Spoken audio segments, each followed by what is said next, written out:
दान की महिमा। भगवान बुद्ध का जब पाटलिपुत्र में शुभागमन हुआ तो हर व्यक्ति अपनी अपनी सांपत्तिक स्थिति के अनुसार उन्हें उपहार देने की योजना बनाने लगा। राजा बिंबिसार ने भी कीमती हीरे, मोती और रत्न उन्हें पेश किए। बुद्धदेव ने सबको एक हाथ से सहर्ष स्वीकार किया। इसके बाद मंत्रियों, सेठों, साहूकारों ने अपने अपने उपहार उन्हें अर्पित किए और बुद्धदेव ने उन सबको एक हाथ से स्वीकार कर लिया। इतने में एक बुढ़िया लाठी टेकते वहां आई। बुद्धदेव को प्रणाम कर वह बोली, भगवन, जिस समय आपके आने का समाचार मुझे मिला उस समय मैं यह अनार खा रही थी। मेरे पास कोई दूसरी चीज न होने के कारण मैं इस अधखाए फल को ही ले आई हूं। यदि आप मेरी इस तुच्छ भेंट स्वीकार करें तो मैं अहोभाग्य समझूंगी। भगवान बुद्ध ने दोनों हाथ सामने कर वह फल ग्रहण किया। राजा बिंबिसार ने जब यह देखा तो उन्होंने बुद्धदेव से कहा, भगवन, क्षमा करें, एक प्रश्न पूछना चाहता हूं। हम सबने आपको कीमती और बड़े बड़े उपहार दिए जिन्हें आपने एक हाथ से ग्रहण किया, लेकिन इस बुढ़िया द्वारा दिए गए छोटे एवं जूठे फल को आपने दोनों हाथों से ग्रहण किया, ऐसा क्यों? यह सुन बुद्धदेव मुस्कराए और बोले, राजन, आप सबने अवश्य बहुमूल्य उपहार दिए हैं, किंतु यह सब आपकी संपत्ति का 10वां हिस्सा भी नहीं है। आपने यह दान दीनों और गरीबों की भलाई के लिए नहीं किया है, इसलिए आपका यह दान सात्विक दान की श्रेणी में नहीं आ सकता। इसके विपरीत इस बुढ़िया ने अपने मुंह का कोर ही मुझे दे डाला है। भले ही यह बुढ़िया निर्धन है, लेकिन इसे संपत्ति की कोई लालसा नहीं है। यही कारण है कि इसका दान मैंने खुले हृदय से दोनों हाथों से स्वीकार किया है। अमृत की खेती। एक बार भगवान बुद्ध भिक्षा के लिए एक किसान के यहाँ पहुंचे। तथागत को भिक्षा के लिए आया देखकर किसान उपेक्षा से बोला, श्रमण, मैं हल जोतता हूँ और तब खाता हूँ। तुम्हें भी हल जोतना और बीज बोना चाहिए और तब खाना खाना चाहिए। बुद्ध ने कहा, महाराज, मैं भी खेती ही करता हूँ। इस पर किसान को जिज्ञासा हुई और वह बोला, मैं न तो तुम्हारे पास हल देखता हूँ, ना बैल और ना ही खेती का स्थल।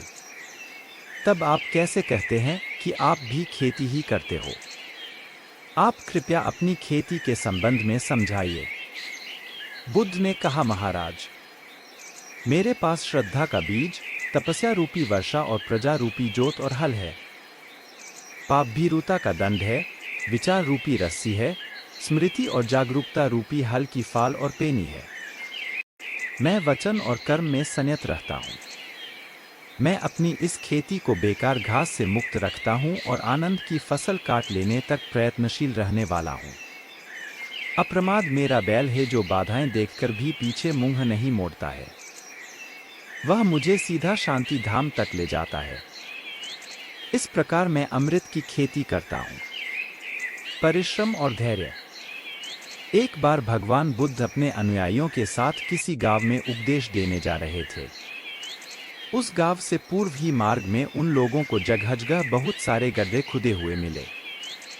बुद्ध के एक शिष्य ने उन गड्ढों को देखकर जिज्ञासा प्रकट की, आखिर इस तरह गड्ढे का खुदे होने का तात्पर्य क्या है? बुद्ध बोले, पानी की तलाश में किसी व्यक्ति ने इतने गड्ढे खोदे हैं। यदि वह धैर्यपूर्वक एक ही स्थान पर गड्ढे खोदता तो उसे पानी अवश्य मिल जाता, पर वह थोड़ी देर गड्ढा खोदता और पानी न मिलने पर दूसरा गड्ढा खोदना शुरू कर देता। व्यक्ति को परिश्रम करने के साथ धैर्य भी रखना चाहिए। बुद्ध और चक्षुपाल। एक बार भगवान बुद्ध जेतवन विहार में रह रहे थे। भिक्षु चक्षुपाल भगवान से मिलने के लिए आए थे। उनके आगमन के साथ उनकी दिनचर्या, व्यवहार और गुणों की चर्चा भी हुई। भिक्षु चक्षुपाल अंधे थे। एक दिन विहार के कुछ भिक्षुओं ने कुछ मरे हुए कीड़ों को चक्षुपाल की कुटी के बाहर पाया और उन्होंने चक्षुपाल की निंदा करनी शुरू कर दी कि उन्होंने इन जीवित प्राणियों की हत्या की। भगवान बुद्ध ने निंदा कर रहे उन भिक्षुओं को बुलाया और पूछा कि क्या तुमने भिक्षु को कीड़े मारते हुए देखा है? उन्होंने उत्तर दिया, नहीं।